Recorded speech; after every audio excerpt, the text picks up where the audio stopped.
Hola teman-teman, penikmat film. Lo pernah nggak sih ngerasain rasa takut yang bukan dari hantu, tapi dari orang terdekat lo sendiri? Kayak tiba-tiba orang yang biasanya sayang banget sama lo, berubah jadi asing dan bikin merinding. Nah, itu vibe yang gue dapet pas nonton film horor psikologis terbaru karya Randolph Zaini, Dia Bukan Ibu. Adaptasi dari thread viral di X Zero Point, film ini bener-bener mind-blowing. Tapi seberapa seram sebenarnya? Yuk, kita kulik bareng. Awalnya gue kira bakal jadi horor ala-ala thread serem yang biasa aja. Tapi ternyata hasil akhirnya gokil banget.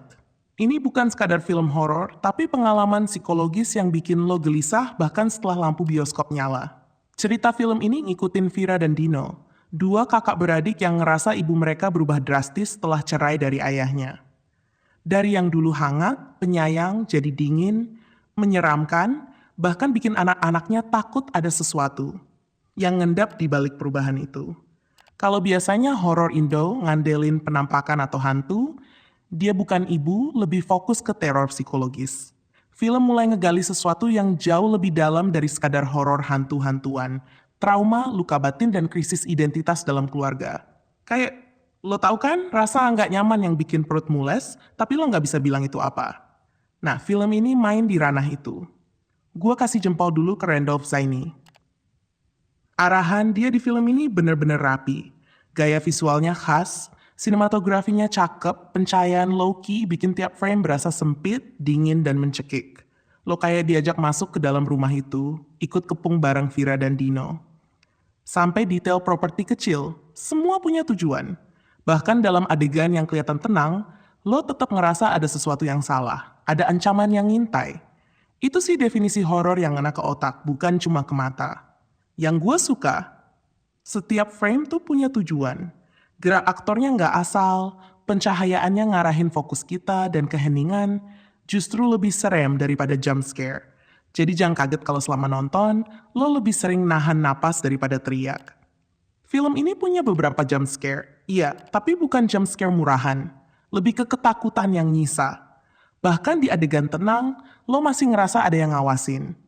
Itu yang bikin Dia Bukan Ibu beda banget dari horor lokal kebanyakan. Dan ya, ada adegan kekerasan hewan yang mungkin bikin sebagian orang nggak nyaman. Gue pribadi agak kaget juga, tapi ternyata elemen itu punya makna tersirat dalam cerita.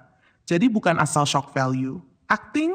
Wah gila sih. Artika Sari Devi yang jadi sang ibu tuh creepy abis.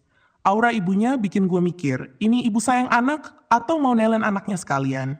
Aurora Ribeiro juga oke banget jadi Vira, rapuh tapi berani. Ditambah Ali Fikri, chemistry kakak adik mereka kerasa natural, bikin dramanya jalan bareng horornya. Jadi pas ada momen tegang, bikin kita beneran peduli sama nasib mereka. Film ini bukan cuma soal horor, tapi juga trauma, identitas, dan hubungan keluarga yang retak. Jadi terornya bukan cuma dari luar, tapi juga dari dalam rumah dan dari dalam diri. Yang bikin beda sama horor lokal biasanya, Dia Bukan Ibu lebih main di psikologis. Nggak ngandelin jump scare murahan.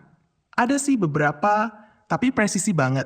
Pas muncul langsung bikin kursi bioskop kayaknya goyang semua. Plus desain suaranya gokil. Hening panjang, terus duer. Masuk suara kecil aja udah bikin bulu kuduk merinding. Tapi gue juga harus jujur. Di paruh kedua, film agak repetitif. Ada beberapa adegan yang kayak muter-muter, terus endingnya menurut gue agak keburu-buru. Twistnya juga kurang dikasih clue, jadi buat sebagian penonton mungkin rasanya datang tiba-tiba. Tapi, itu nggak cukup buat nurunin kualitas film ini secara keseluruhan. Dan, oh ya, buat pecinta hewan, ada adegan yang bakal bikin lo nggak nyaman. Gue ngerti banget kalau itu bisa jadi kontroversi. Tapi dari sisi storytelling, itu tetap punya peran penting di cerita. Intinya Dia Bukan Ibu itu horor lokal yang beda banget. Lebih psikologis, lebih emosional, dan lebih berani. Nggak cuma nakut-nakutin, tapi juga ngajak kita mikir soal trauma keluarga, peran ibu, bahkan identitas perempuan. Overall, film ini kayak ngajak kita mikir. Horor paling serem itu sebenarnya bukan pocong, bukan kuntilanak, tapi rasa asing sama orang yang paling deket sama kita. Lo pulang ke rumah, nyari kenyamanan, tapi yang lo temuin justru teror. Dan itu bisa jauh lebih mengerikan. Buat gua, Dia Bukan Ibu, bukan sekadar film horor. Ini film tentang rasa takut yang lahir dari orang terdekat, tentang bagaimana sosok seorang ibu bisa jadi pelindung, atau justru jadi teror paling mencekam. Kalau lo biasanya skeptis sama horor lokal, film ini bisa jadi titik balik. Gue berani bilang ini salah satu horor Indonesia terbaik tahun ini. Sekarang gue lempar balik ke lo. Menurut lo, lebih serem hantu di luar sana, atau orang yang lo sayang tiba-tiba berubah jadi orang lain?